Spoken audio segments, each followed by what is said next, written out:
2026年、明けましておめでとうございます。今年もお金と自由の航路へようこそ。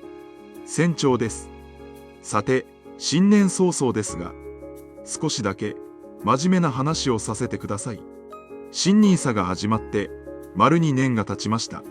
皆さんの資産形成、順調でしょうか？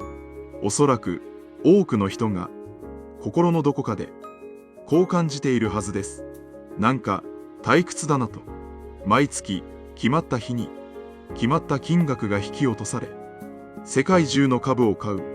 やることはこれだけ。正直飽きてきますよね。刺激が足りないと感じるかもしれません。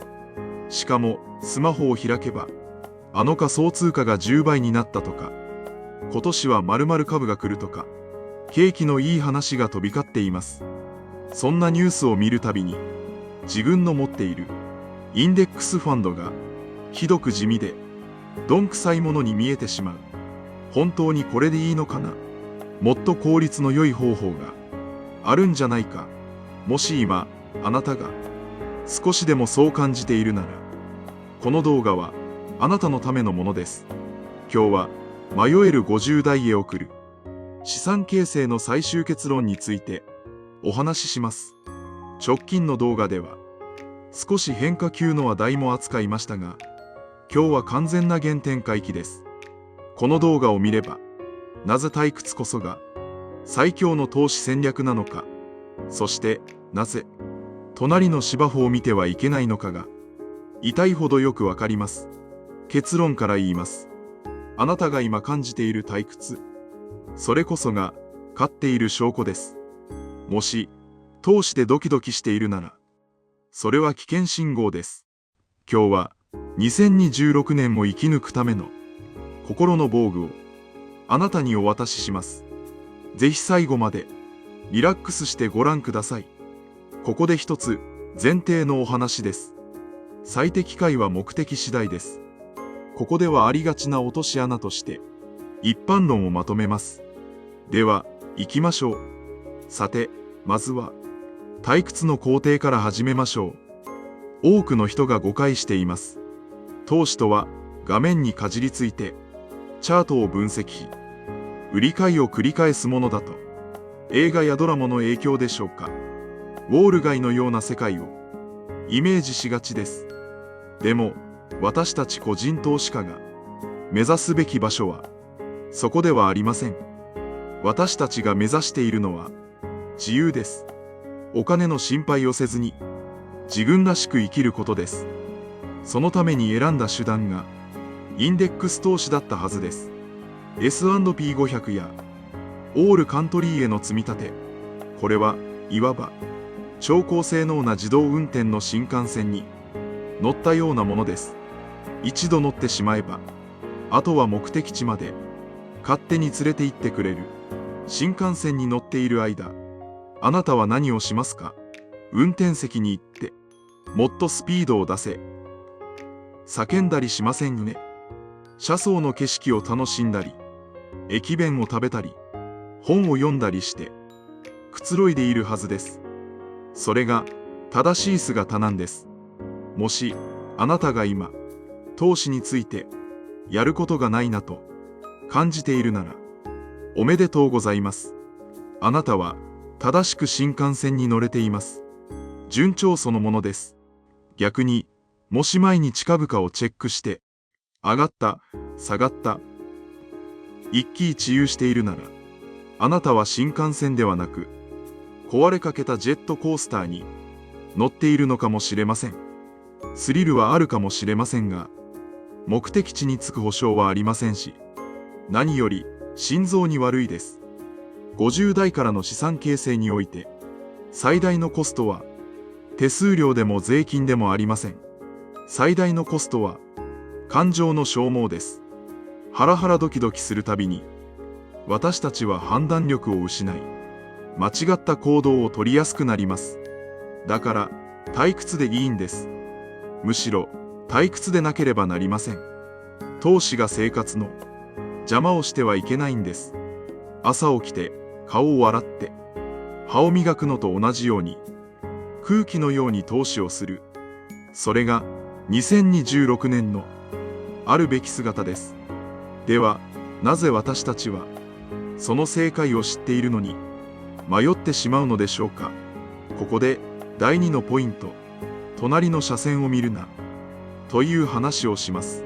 心理学には社会的比較という言葉があります。他人と自分を比べてしまう心理です。これを投資の世界では隣の車線理論と呼んでもいいかもしれません。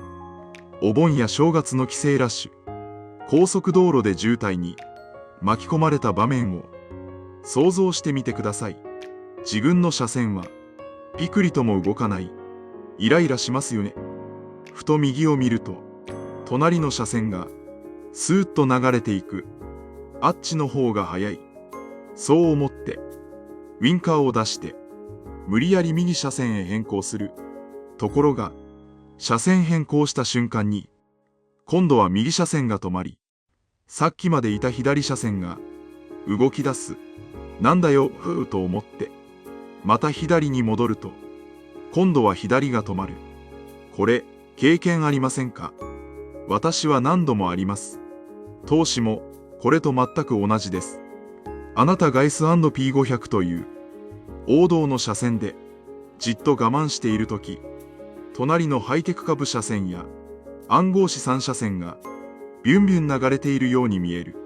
あっちに行けばもっと早く資産が増えるんじゃないか、乗り遅れるんじゃないか、そう焦って積み立てを解約し流行りの投資先に飛びつく。これが50代が資産を減らす典型的なパターンです。断言します。隣の車線が早く見えるのは錯覚です。正確には早く流れている瞬間だけが目に入っているだけです。あなたが移動した瞬間、そのブームは終わります。そして高値掴みをして大きな損失を抱えることになります。投資の神様たちは口を揃えて言います。航路を守れと。あなたが最初に決めた長期分散積み立てという航路、これは過去の歴史が証明した最も安全で最も確率の高いルートです。隣の船が派手な花火を上げているからといって舵を切ってはいけません。その先には暗礁があるかもしれない。自分の船の速度が遅く感じるかもしれません。でも亀の歩みでいいんです。止まらなければ必ずゴールにたどり着きます。ウサギのように走り回って途中で昼寝をしたり道に迷ったりするよりもずっと確実です。さて、ここまで退屈でいいよそ見をするなという話をしてきました。では具体的にこの2026年をどう過ごせばいいのでしょうか。ここからが一番大事なポイントです。2026年の生存戦略についてお話しします。結論から言うと、やるべきことは3つです。見ない、触らない、忘れる。これだけです。まず、見ない。これはニュースのことです。テレビやネットのニュースは、あなたの不安を煽ることで、広告費を稼いでいます。大暴落の予兆、〇〇ショック再来、今すぐ売れ。こんなタイトルを見ても、クリックしてはいけません。それは、あなたのためではなく、メディアのための情報です。次に、触らない。これは証券口座のことです。皆さんは、月に何回、証券口座にログインしていますか？もし毎日見ているなら、それは見過ぎです。資産額が増減するのを、毎日確認しても、結果は1ミリも変わりません。むしろ、減っているのを見て、不安になり、余計な操作をしたくなるだけです。理想は、月に1回、いや、半年に1回でも十分です。設定した積み立て投資は、あなたが寝ている間も、遊んでいる間も、勝手に働いてくれています。そして最後に、忘れる。これが究極の奥義です。自分が投資をしていること自体、忘れてしまってください。パスワードを忘れて、ログインできなくなるくらいが、ちょうどいいんです。実際、ある証券会社の調査で、最も運用成績が良かったのは、亡くなっていた顧客、次が口座があるのを忘れていた顧客、だったという話があります。これは笑い話のようですが、真実をついています。人間の感情こそが、投資の最大のリスクなんです。だから、感情が入り込む隙間を、物理的に遮断する、忘れるというのは、最強のリスク管理なんです。2026年、おそらく今年も、いろいろなことが起きるでしょう。株価が急上昇することもあれば、急落することもあるでしょう。新しい流行りの投資商品も出てくるでしょう。でも、あなたのやることは変わりません。Just keep buying。ただ、買い続けること。嵐が来ても、晴れていても、淡々と機械のように買い続ける。それができる人だけが、10年後、20年後に、自由という果実を手にすることができます。不安になったら、またこのチャンネルに来てください。私がここで、大丈夫、そのままでいいと、何度でも伝えます。私たちは、同じ船に乗る仲間です。一緒に、ゆっくりと、でも確実に、進んでいきましょう。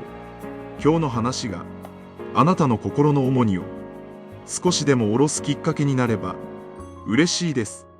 それでは、また次回の動画で、お会いしましょう。詳しい解説は、画面下のリンクから。